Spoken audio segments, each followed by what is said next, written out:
अंकुर खेल मैदान में आयोजित महर्षि मैत्री क्रिकेट श्रृंखला का फाइनल मुकाबला शुक्रवार को भारतीय संस्कृति और वैदिक परंपराओं का जीवंत उत्सव बन गया। जैसे ही निर्णायक क्षण आया और नीलकंठ एकादशी की जीत सुनिश्चित हुई, मैदान में धर्मेंद्र जय के संस्कृत जय घोष से गूंज उठा। इसी जय घोष के साथ नीलकंठ एकादश ने 58 रन से दंडकुंडक कीड़ा जीतकर खिताब अपने नाम कर लिया। वैदिक ब्राह्मणों और पुजारियों के बीच आयोजित प्रतियोगिता में फाइनल मुकाबले में नीलकंठ एकादश ने पहले बल्लेबाजी करते हुए 10 ओवर में 158 रनों का विशाल स्कोर खड़ा किया। लक्ष्य का पीछा करने उतरी यश एकादश दबाव में आ गई और पूरी टीम 100 रन पर सिमट गई। जीत के बाद खिलाड़ियों और दर्शकों में धर्मन जय के नारे के साथ विजय टीम का अभिनंदन किया। वर्ष में कहाँ से टीमें आई हैं, कैसे क्या मैनेजमेंट रहा है आप लोगों का? प्रथम वर्ष जब हमने टूर्नामेंट कराया था तो उस वर्ष मात्र 8 टीमें थीं और हमारा जो आयोजन समिति थी वो भी एक सीमित थी, कम लोग थे। अभी इस वर्ष लगभग 27 टीमें आई हुई हैं इस टूर्नामेंट में। लाल बहादुर शास्त्री विश्वविद्यालय दिल्ली से एक टीम आई थी और 2 टीमें इंदौर की आई हैं और 4 टीमें उज्जैन से, जबलपुर से, विदिशा, रायसेन, गुना, अपना नर्मदापुरम और नरसिंहपुर और भोपाल की सीहोर है, यहाँ से टीमें आई हुई हैं।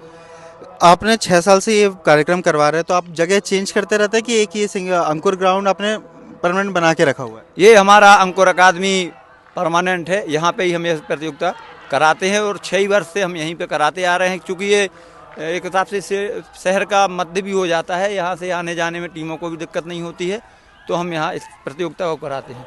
और हमारी इस प्रतियोगिता की मुख्य जो अलंकार है वह है संस्कृत भाषा। संस्कृत में कमेंट्री होती है और जो आप देख रहे हैं, जो खेल रहे हैं हमारे जितने खिलाड़ी हैं वो धोती कुर्ते पर रहते हैं। हाँ, ये धोती कुर्ते वाला, ये मतलब पंडितों का मैच हो रहा है, इस चक्कर में आपने धोती कुर्ते का रखा है कि अपने वेशभूषा ही वो रखी हुई है? क्योंकि हम आश्रम में भी जब खेलते थे तो वहाँ हम लुंगी धोती में खेलते थे, तो हमारे लिए तो प्रैक्टिस है और सुबह से शाम तक तो हमें दिक्कत नहीं। आपने प्रथा को वैसे ही बरकरार रखा हुआ और है। हमारा मुख्य जो हमारा उद्देश्य है संस्कृत शास्त्र का प्रचार प्रसार, हमारी संस्कृति का प्रचार प्रसार, अन्य लोग भी इसमें जुड़ें। हमारा आगे भी प्रयास है कि जो संस्कृत जानने वाले हैं, संस्कृत तेजी हैं, तो उनके लिए हम इस प्रतियोगिता को बढ़ाएंगे और हम अपनी जो परिधान है उसका हम प्रचार प्रसार कर रहे हैं। मतलब संस्कृत को रखने का कुछ अहम उद्देश्य रहा है या संस्कृत भाषा को फैलाने, मतलब और लोग जागरूक हों उसके लिए, इस चीज़ के लिए आपने किया? हमारा मुख्य तो चूँकि हमने बचपन से ही अध्यापन जो हुआ है वो हमने शास्त्रों का और संस्कृत का ही किया है, तो हमारे लिए तो संस्कृत समझना या बोलना कोई बड़ी बात नहीं है। क्योंकि ये कई लोग आक्षेप भी करते हैं कि विदेशी गेम है। विदेशी गेम को हम अपने तरीके से कैसे खेल सकते हैं कि हम धोती कुर्ते में खेल रहे हैं, हमारी कमेंट्री हो रही है, वो हमारी संस्कृत में हो रही है, ये हमारा है। और संस्कृत का प्रचार प्रसार, लोगों तक संस्कृत की जागरूकता को जागरण करना ही हमारा मुख्य लक्ष्य है। हमारे साथ मौजूद है अभिषेक दुबे पंडित जी। अब इनसे जानेंगे कि गवर्नमेंट कैसे सपोर्ट कर रही है, महर्षि मैत्री मैच श्रृंखला कैसे सपोर्ट करती है और कैसे क्या होता है। पंडित जी ये बताइए कि जब गवर्नमेंट के पास आप गए मैदान के लिए या किसी चीज़ के लिए, तो गवर्नमेंट ने किस तरीके से उस चीज़ को लिया?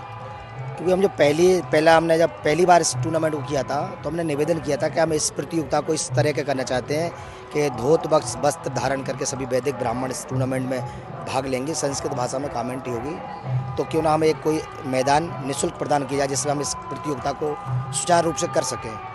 तो निश्चित तौर पर सरकार ने हमारी मदद की, अधिकारियों ने मदद की, तो हमें निःशुल्क प्राप्त हुआ जिससे हम एक खेल कर पा रहे हैं। जब आपने स्टार्टिंग में जब शुरू किया था इस खेल श्रृंखला को, तो इसका उद्देश्य क्या रखा था? हमारा मेन उद्देश्य था संस्कृति को बढ़ावा देना। क्योंकि हम जिन गुरुकुलों से पढ़ के हम आए हैं वो पूज्य महर्षि महेश योगी जी के गुरुकुल से आए हैं। जब वहाँ पूज्य महर्षि महेश योगी जी का जब जन्मोत्सव होता है 12 जनवरी को, तो उससे पूर्व हमारे गुरुकुलों में 10 दिन का अवकाश होता था ताकि बच्चे 10 दिन में गेमों में प्रतियोगिताओं में भाग ले सके। तरह तरह की प्रतियोगिता होती थी उसमें भाग लेने के लिए। तो वही हम जब वहाँ से आश्रम से बाहर आकर हम अपने पुरोहित कर्म अपने जिला शहर स्तर में कर रहे हैं, तो हमको लगता है कि हम अपनी वो महर्षि जी से निकलने के बाद कहीं हम गुरु भाइयों से बिछड़ ना जाए, इसलिए सभी गुरु भाई यहाँ आके ये मैत्री भाव रखते हैं और महर्षि मैत्री टूर्नामेंट का आयोजन करते हैं। इसको 6 वर्ष हो चुके हैं। 6 वर्ष में कई सारी टीमें जीत करके गई हैं, कई सारी टीमें हार करके गई हैं। इस साल का ऐसा क्या मेन मोटिव रहा है आपका कि किस तरीके से इस मैच को और बढ़ावा दिया जाए? देखिए, प्रथम वर्ष हमने जब किया था तो हमारे पास 4 टीम थी मात्र। आज की डेट में हमारे पास 27 टीम है। तो हर वर्ष इसको वृद्धि की ओर हमारा आगे टूर्नामेंट बढ़ रहा है। और अभी हमारे पास और भी टीमों ने आने की सूचना दी, पर हमारे पास पूरी टीमों की संख्या पूरी हो गई थी, इसलिए हमने उन्हें मना किया है। अगले वर्ष इसको और भव्य और दिव्य करने के हम प्रयास करेंगे। तो लगभग भाई कब किस समय पे आप करवाते हैं? क्या कोई तारीख ऐसे डिसाइडेड होती है या वो? मैंने आपको पहले ही प्रश्न बताया था कि पूजनीय महर्षि महेश योगी जन्म उपलक्ष्य में कराते हैं। 12 जनवरी को जन्मोत्सव होता है उनका। इससे 12 जनवरी से पहले इसको फाइनल कर लेते हैं हम प्रतियोगिता का। 12 जनवरी से पहले कंप्लीट हो जाता है। ओके। तो अभी जैसे मुख्य अतिथि के रूप में आपने कई सारे मंत्रियों को भी बुलवाया है, तो किस तरीके से प्राइज वितरण वगैरह सब कुछ कैसा होगा? हमारे यहाँ प्राइज वितरण नहीं, हमारे यहाँ जैसे मैन ऑफ द मैच कोई होता है खिलाड़ी, तो उसको वेद पुराण शताब्दी पंचांग, जो एक 100 वर्ष का पंचांग होता है, वो हम उनको भेंट करते हैं ताकि वो भविष्य में उसको 100 वर्ष तक देखते रहें। और कोई ग्रंथ होते हैं, उपनिषद होते हैं, वेद होते हैं, ये हम उनको भेंट करते हैं। प्राइज की जगह पे आपने वेद और पुराण को ही महत्व दिया हुआ है। ओके। तो अभी इस चीज़ में इस बार की आपको किस तरीके से लग रहा है कौन सी टीम जीत सकती है? देखिए, इस वर्ष बहुत सारी टीम बहुत अच्छा खेल खेल रही है और आज जो सेमीफाइनल का सेकेंड राउंड चल रहा है, तो ये भी बहुत अच्छा रोचक मुकाबला हो रहा है। 6 ओवर में 80 रन के आसपास उन्होंने बना लिए। तो लगता है दूसरी टीम है वो भी अच्छी टीम है, वो भी निश्चित ही तौर पे बना सकती है, क्योंकि सभी बहुत अच्छे नित्य प्रतिदिन खेलने वाले बच्चे हैं। और हमारा खेलने वाले दूसरा एक उद्देश्य ये भी हमारा कराने का कि जैसे IPL जैसे बड़े प्लेटफॉर्म में आपने देखा होगा बहुत सारी भाषाओं में कमेंट्री होती है।